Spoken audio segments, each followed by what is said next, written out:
नमस्ते मित्रांनो, ज्योत्स्ना रेसिपीमध्ये आपले खूप खूप स्वागत आहे। आज आपण कोथिंबीरीची भाजी कशी बनवायची ते बघणार आहोत। त्यासाठी मी कोथिंबीरी धुवून चिरून घेतलेली आहे बारीक आणि 4 चमचे खोबरा कीस घेतलेला आहे। 1 वाटी शेंगदाण्याचा भाजलेला शेंगदाण्याचा कूट घेतलेला आहे। वाटाण्याचे दाणे घेतले आहे अर्धा वाटी। 10-12 मिरच्या वाटून घेतलेल्या आहे। 3 कांदे चिरून घेतलेले आहे। 1 टमाटर चिरून घेतलेला आहे। चला तर कोथिंबीरीची भाजी बनवण्याच्या प्रोसेसकडे वळूया। कढई गरम झालेली आहे। मी 2 चम्मच तेल घातलेलं आहे। तेल गरम झालेलं आहे। आता आपण 1 चम्मच मोहरी घालूया। मोहरी तडतडल्यानंतर 1 चम्मच जिरे घालूया।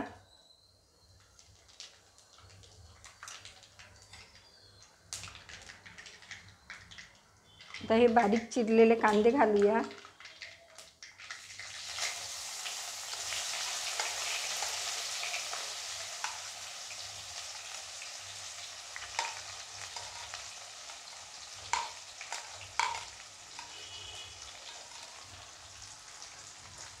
आणि हे छान लाल रंग येईपर्यंत परतून घ्यायचं आहे। ही भाजी टिफिनवर न्यायसाठी खूप सोयीची आहे। मुलांना खूप आवडते ही भाजी। खूप सुरेख बनते। पुरी सोबत खूप छान लागते ही भाजी। आता आपण लाल रंग येईपर्यंत परतून घेते मी।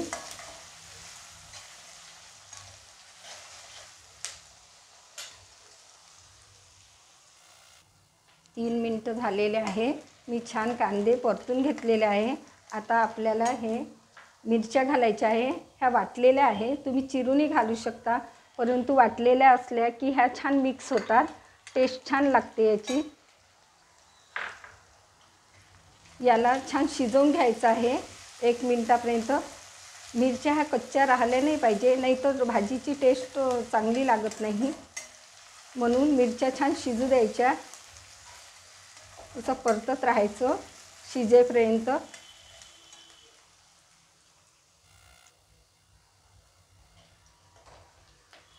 महत्त्वाची टिप म्हणजे ह्या वाटलेल्या मिरच्या असतात ना, ह्या व्यवस्थित तेलात शिजल्या पाहिजे। असे आता आपलं मिश्रण छान शिजलेलं आहे। आता मी यात हळद घालते अर्धा चम्मच आणि हे परतून घेते।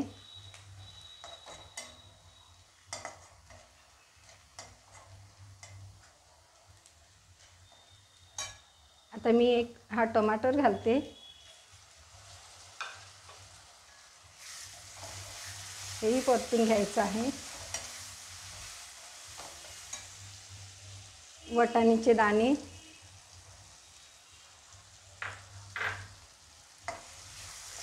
खूप टेस्टी भाजी तयार होते ही। नक्की एकदा तरी ट्राय करा। खूप सुरेख लागते, पुन्हा पुन्हा बनवण्याची इच्छा होते। आता हे मिश्रण आपण थोडं शिजवून घेऊया।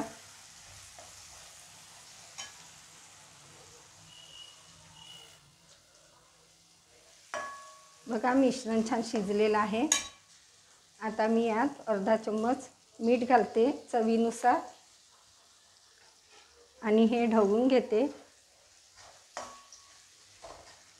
मंद हीटवर गॅस ठेवायची आणि आता ही कोथिंबीर घालून घेते।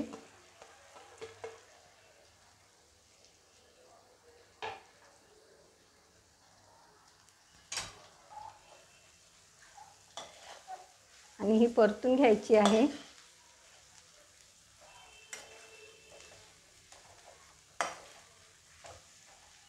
खूप सुरेख भाजी तयार होती ही। खायला तर इतकी टेस्टी लागते।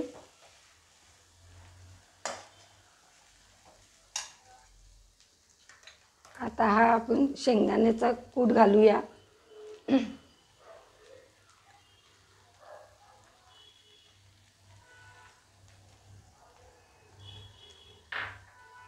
आणि हे ढवळून घ्यायचं।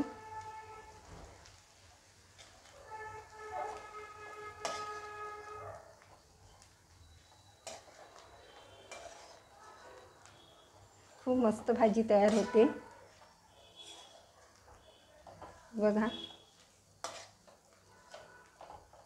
मुलांना खूप आवडते ही आणि टिफिनवर तर न्यायला खूप सोयीची आहे।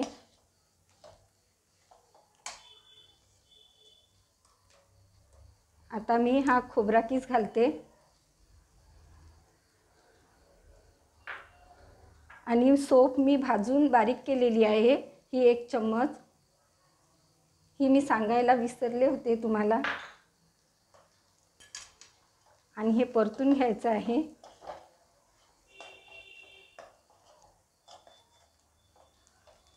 बघा, आपली सांबाराची भाजी तयार झालेली आहे। झटपट होते तयार आणि खायला खूप टेस्टी लागते।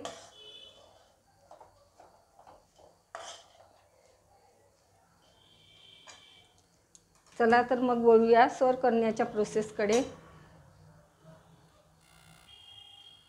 बघा, गरमागरम कोथिंबीरीची भाजी तयार झालेली आहे। कशी वाटली तुम्हाला माझी पद्धत? नक्की ट्राय करा आणि कमेंट्स करून कळवा। माझी रेसिपी आवडली असेल तर माझ्या चॅनलला सबस्क्राईब करा, व्हिडिओला लाईक करा, आपल्या मित्राशी शेअर करा। पुन्हा भेटूया अशाच नवीन रेसिपीसोबत। तोपर्यंत मस्त रहा, खुश रहा, खात रहा। धन्यवाद।